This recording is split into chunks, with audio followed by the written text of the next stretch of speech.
Alright, here's the details. It's Roger at mudfossils.com, and I have the videos and the results of the CAT scans and the DNA and all that business up there. And I'd like to say it's a very special thank you to Jesse Garant and Associates out in Michigan, and I believe they're up in Ontario, Canada as well. And they did the 3D CAT scans. A magnificent job. Very, very nice. And they did them in the interest of science, and I deeply appreciate it. And thank you. I just want to say from time to time in the video, I'm not a professional at this, I will sometimes say, meaning primate, I'll say hominid, or meaning hominid, I'll say primate, or meaning tendon, I'll say ligament. These things are virtually interchangeable. And so if you pick me up on that sort of stuff, that's fine. Send me a comment and I'll make a notation on mudfossils.com. But the video goes out the way it is. Just understand that I will be from time to time interchanging the words. Okay, I'm showing you this just so you understand that fingernails are very important, and they are one of the features that distinguish primates, including humans, from other mammals. So that's kind of important. Okay, this is a 3D CAT scan of a giant hominid fingertip, and I say hominid because it has a fingernail, and we can see an obvious fingernail that was there, and it looks hominid and it looks actually human, and I'll show some of the details. But if you take your own human finger, and I believe this is a left thumb, you're going to have this little bump right here on your finger, just like this bump is here. All of these little dots here, the little holes, are the skin investments, and they let the air, and they're the pores of your skin basically. Now it's partially deteriorated. The nail is gone, but what's underneath shows where it would have been, and the skin is eroded. But you can see this look, the curve and the folds of the skin are virtually identical to what you have in your own hand. And it would break right here, which it does, right where the bone ends. And right in here, there's a very spiky little spot. And that spiky little spot is what's called an apical tuft. And I'm going to show you what an apical tuft looks like, and that's where it is. That's the anatomical drawing of the bone that's in your fingertip, and that is the apical tuft. And the investment of the flesh into these bumps created that spiky little spot. Now these are where your tendons invest, which lets you manipulate your fingers around, and they hold on to the sides. Now I'm going to show the details of my anatomical, my fossil. All right, this is a little difficult to see, but this is from the top of the finger, and there's your fingernail, and that is the apical tuft. And if you had it in your hand, you could see it a little better. But these are those bumpy little nubs that stick in on the end and hold the flesh.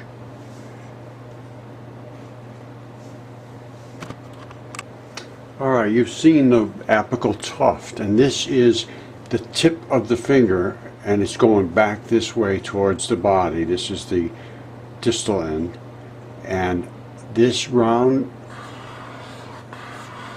investment here with these holes all around it, that is the apical tuft at the end of the fingertip.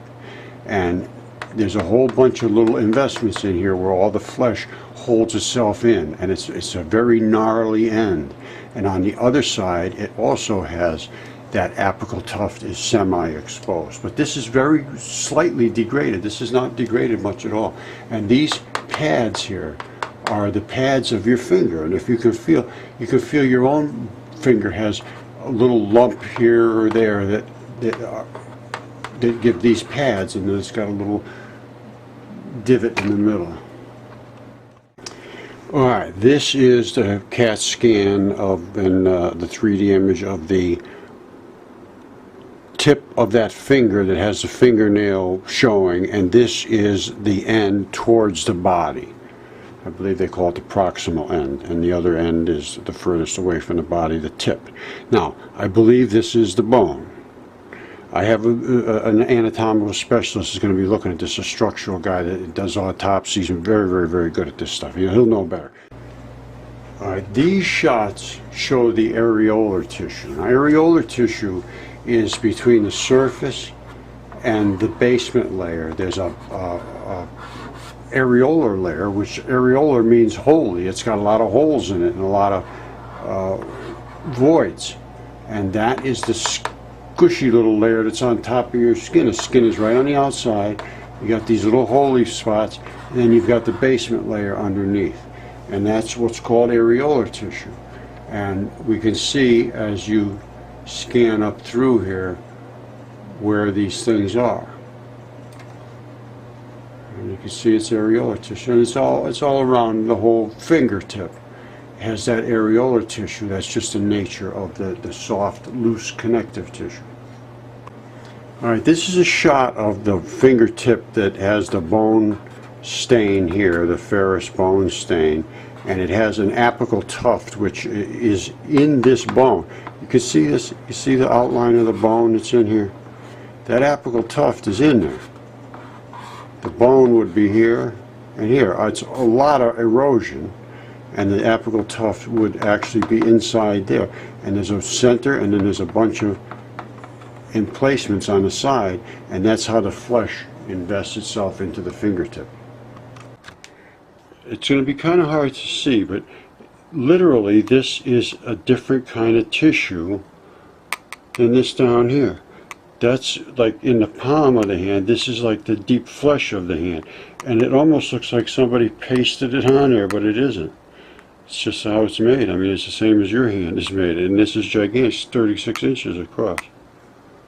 If you hold your hand out, your left hand out in front of you, and lay it sort of flat in front of you and bend your fingers back, you'll see you have this exact same architecture. You have this, depends on how heavy how thick your hand is, and then you have that, and your thumb goes right off this way. Now, since this picture, we found several other components, and they're big. They're like that thing right there, and there's several other ones that are off at the being scanned. All right, here's another piece of that hand, and that's only came out of a 12 by 12 hole, so it's not just. It has this bone ball.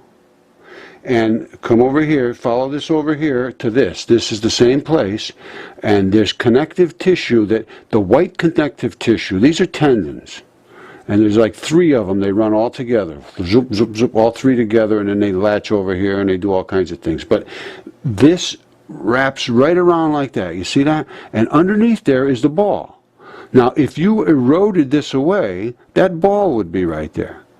And if you didn't erode it away very far, you would see this muscle tissue coming through. And we have evidence of both of those things. And these break in certain areas because there's chemical transitions. And they break where the white turns to the red. And I'm going to show you one right now. This is one of the, is exactly that spot. Let me back this out of here. Now, this is, you just have to follow me here. That's the bone ball. That's that ball over here, this bone ball. All right? Now, and it's laying like this. That's the bone ball would be here. Now, if you turn it over, these are the ligaments. I mean, the tendons. And this is facing the... actually, I guess it is facing this way. But it's the other side of this. Now, you see the way this comes down and wraps around? We have the same sort of situation here. Comes and wraps around. There's the muscle tissue. That's the actual muscle tissue and fiber. If you can see it, it's very, very prominent. Okay? And on the other side, directly on the other side, weathered off, is the bone ball. And you can see the outer layer of the bone. That's where your calcium would have been, but now it's been nucleophilically replaced. And these are the tendons and they break off, and this is the piece that comes down right here, if you can see it. You see it? It's quite apparent. It comes down, and then it would have turned into the red muscle.